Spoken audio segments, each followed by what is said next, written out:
जय श्री राम। और कैसे हैं आप लोग? अच्छे होंगे। बड़ी अच्छी कहानी है आज की। एक ब्राह्मण रहते हैं, वो उनको पूरा क्षेत्र जानता है कि बहुत बुद्धिमान ब्राह्मण है। पूरा क्षेत्र जानता है, अगल बगल के जितना भी क्षेत्र रहता है सब जानता है कि ये बहुत बुद्धिमान है। राजा के दरबार में गए, बैठे थे, जैसे ही आने लगे राजा बोलते हैं कि पंडित जी आप तो बहुत बुद्धिमान हैं, आपकी तो बहुत चर्चा होती है चारों तरफ, लेकिन जो आपका लड़का है बड़ा मूर्ख लड़का है। पंडित जी को बड़ा बुरा लगा। सबके सामने मंत्री वगैरह थे, सब खिल्ली उड़ाई गई उनके सामने, सबके सामने। और पंडित को बहुत बुरा लगा कि बोलेंगे मेरा लड़का अंदर ही अंदर कुछ बोले नहीं, गुस्से में खिल्ली उड़ाई गई। गुस्से में आए पंडित जी, अपने घर पे आए और लड़का आया। लड़का बड़ा अच्छा था, सम्मान करता था अपने पिताजी का। आए पिताजी, पानी लेके आया लड़का और बोलता, पिताजी तो क्रोध में थे। आया पिताजी बोले कि राजा तुमको बोल रहे थे कि आपका लड़का बड़ा मूर्ख है, क्या बात है?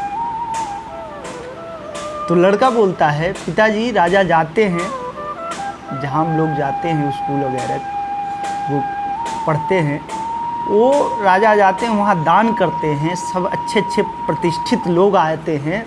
और राजा एक हाथ में सोने का सिक्का लिए रहते हैं, एक हाथ में चांदी का सिक्के लिए रहते हैं और बोलते हैं कि ज़्यादा मूल्य किसका है। तो मैं हमेशा चांदी का सिक्का उठाता हूँ, मैं हमेशा चांदी का सिक्का उठाता हूँ। इसीलिए वो बोले कि आपका लड़का मूर्ख है, आप भले इतने बुद्धिमान हैं लेकिन आपका लड़का मूर्ख है। तो पंडित जी बोले कहाँ सही बोले, तुम सोने का सिक्का क्यों नहीं उठाते, चांदी का क्यों उठाते हो? ज़्यादा मूल्यवान तो सोने का होता है। तो लड़का जान गया कि पिताजी को आज बेइज्जती हुई है हमारे पिताजी की। लड़का बोला चलिए आप राजा के पास चलिए। नहीं, पहले लड़के ने अपने पिताजी को अपने कमरे में ले गया और एक पेटी खोली, जिस पेटी में पूरे चांदी के सिक्का पूरे भरे हुए थे,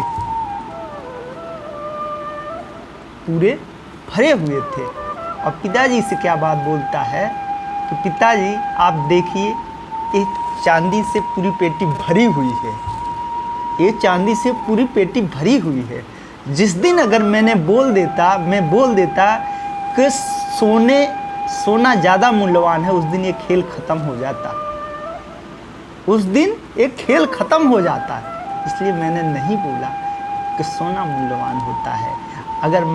अगर बोल देता तो मैं एक सिक्का पाता सोने का, उसी दिन खेल राजा ख़त्म कर देते। आज नहीं बोला तो रोज़ दूसरे तीसरे दिन राजा खेल खेलते हैं। राजा के पास गए और राजा से बताया कि राजा जी अगर मैंने बोल देता मैं कि सोने की ज़्यादा कीमत होती है, ज़्यादा मूल्यवान होता है, उसी दिन आप खेल ख़त्म कर देते, इसीलिए मैंने कभी नहीं बोलता। राजा बड़े प्रसन्न हुए, बोले असली बुद्धिमान तो तुम ही हो। राजा ने एक इतना सोना मंगाया, सोने के सिक्के मंगाए, उसको इनाम के रूप में दिए, बोले कि असली बुद्धिमान तो तुम ही हो। पंडित जी को बहुत खुशी हुई कि राजा ने इनाम दिया। कहानी से क्या शिक्षा मिलती है कि हम लोग जब उस लायक हो जाए, सोने के सिक्के के लायक हो जाए।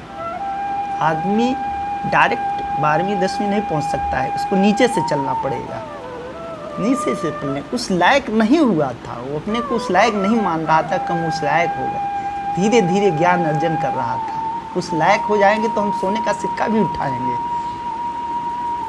ये थी उसकी सोच। अगर वीडियो अच्छी लगी तो लाइक करिए, कमेंट करिए, शेयर करिए। जय श्री राम सुनने के लिए।